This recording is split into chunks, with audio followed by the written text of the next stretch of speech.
श्रोते हो नमस्ते. आपल्या सर्वांना शुभ दिवस.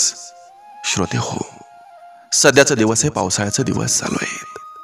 बरेच जण टूरला जात आहेत, फिरायला जात आहेत. आपल्या कामाच्या निमित्तानं आपल्याला ऑफिसला जावं लागतं.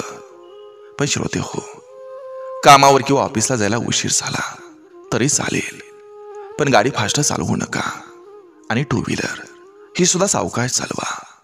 श्रोते हो, नोकरीवर वेळेत गेलात म्हणून कोणी सत्कार करत नाही आणि उशीर झाला म्हणून कोणी फासावरही चढवत नाही.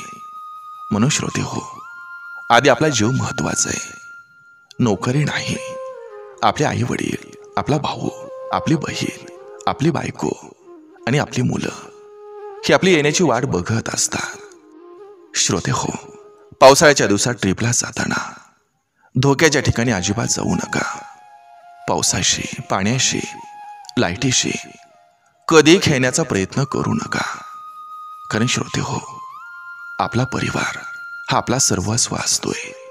आपल्या परिवारासाठी स्वतःची काळजी घ्या. नक्की विचार करा. चला, आजही आपल्यासाठी सुंदर विचारांची ही शिदोरी, ही मालिका अशीच पुढे घेऊन आलोय. चला, करूया सुरुवात सुंदर विचारांना, सुंदर सुविचारांना. जोडीदारीन ही देखणी असण्यापेक्षा परिवाराची जबाबदारी स्वीकारणारी असावी. दागिन्याने गळा भरवणारा नसला तरी चालेल, पण जेवणाचं 2 घास प्रेमानं भरवणारा जोडीदार हवा. कितीही देवधर्म केलं आणि कितीही देवाचं स्टेटस ठेवलं तरी काहीच होत नसतं. कारण देव कर्म बघतो, स्टेटस नाही. जीवनात चांगला माणूस होण्यासाठी एवढंच करा, चुकाल तेव्हा माफी मागा आणि कुणी चुकलं तर माफ करा.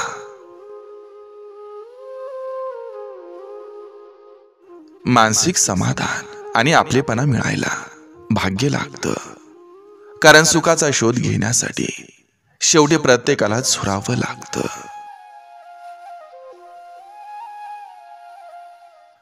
आपल्यावरून जीव ओवाळून टाकणाऱ्या व्यक्तींसमोर झुकण्यात कोणताच कमीपणा नसतो. कितीही पॉझिटिव्ह राहण्याचा प्रयत्न केला तरी सत्य परिस्थिती सुखानं जगू देत नाही. कोणतंच नातं कधी स्वतःहून संपत नाही. त्याला संपवणारी व्यक्ती ही आपल्या सगळ्यात जवळची असते. चूक नसतानाही निव्वळ वाद टाळण्यासाठी मागितलेली माफी हे जीवनातील सर्वोच्च संयमाचं उत्तम उदाहरण ठरतं.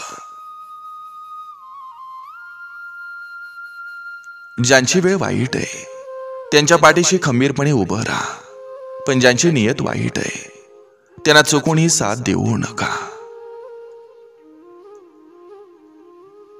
पाठीमागं शिव्या घालणारे आणि तोंडावर गोड बोलणारी माणसं शक्य तेवढी लांब असलेली बरं.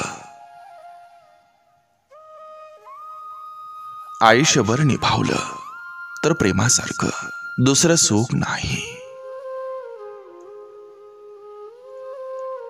सुखाच्या अपेक्षा वाढत गेल्या की समाधान आयुष्यभर भेटत नाही. संघर्ष हा कोणालाच टाळता येत नाही. दुःख सोसणाऱ्याला आणि सुख भोगणाऱ्याला सुद्धा संघर्ष करावाच लागतो.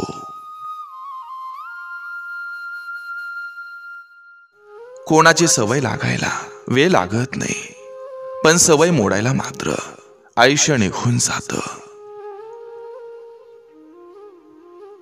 भावनेनं मनाला जिंकता येतं, प्रेमानं रागाला जिंकता येतं, आत्मविश्वासानं अपमानाला जिंकता येतं, धीरानं अपयशाला जिंकता येतं, तर माणुसकीनं माणसाला जिंकता येतं.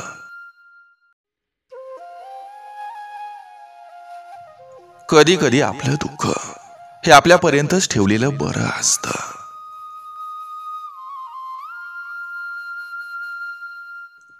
आपले नाही किंवा होणार नाही हे माहीत असूनही एखाद्याला काळजात जपायला खूप मोठं मन असावं लागतं. कारण मनातून काढणं, सोडून देणं खूप सोपं असतं. पण आपलं नसतानाही सांभाळायला मात्र मनाचं सामर्थ्य असावं लागतं. फुलाने किती सुगंध दिला तरी काम झालं की माणसं त्याला चुरगाळून टाकतात. चांगल्या माणसांचंही तसंच होतं. त्याने इतरांच्या जीवनात कितीही सुगंध भरला तरी काम झालं की माणसं त्यांना आयुष्यातून वगळून टाकतात. आवडत्या व्यक्तीचा स्पर्श खूप काही सांगून जातो. आपण ज्यांच्यावर डोळं झाकून विश्वास ठेवतो तीच व्यक्ती आपल्यासोबत गद्दारी करते. आनंदाचा उत्सव साजरा करायला क्षणाची नाही तर सुख निर्माण करणाऱ्या मनाची गरज असते.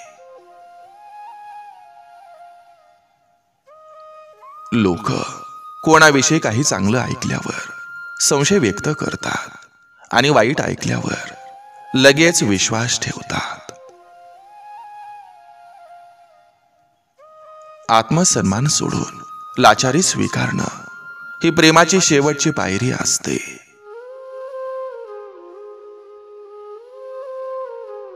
एखाद्याच्या मनात प्रेमाची भावना निर्माण करून त्याला एकटं सोडणं ही त्याची हत्या करण्यासारखं असतं.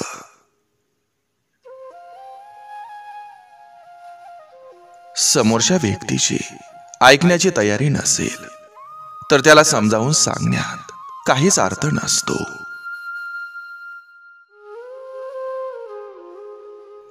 एखाद्या मुलाला आपला बॉयफ्रेंड हा तेव्हाच बनवा जेव्हा त्याला आपला नवरा बनण्याची हिंमत असेल. एखाद्या मुलीला आपली गर्लफ्रेंड ही तेव्हाच बनवा जेव्हा तिला आपली बायको बनण्याची हिंमत असेल. जे मिळवायचंय ते थोडं उशिरा मिळालं तरी चालेल, फक्त कष्टानं मिळवा. कारण हरामाचं जितक्या लवकर मिळतं तितक्या लवकर निघून जातं.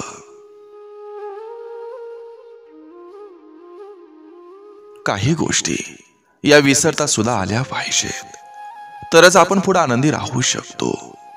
तेच ते जर आठवत राहिलं तर आपला आनंद आपणच हरवून बसतो. गरजेचं नाही की चांगलं बोलणारी व्यक्ती चांगलीच असायला हवी. कट कारस्थान करणारेही चांगलं बोलत असतात.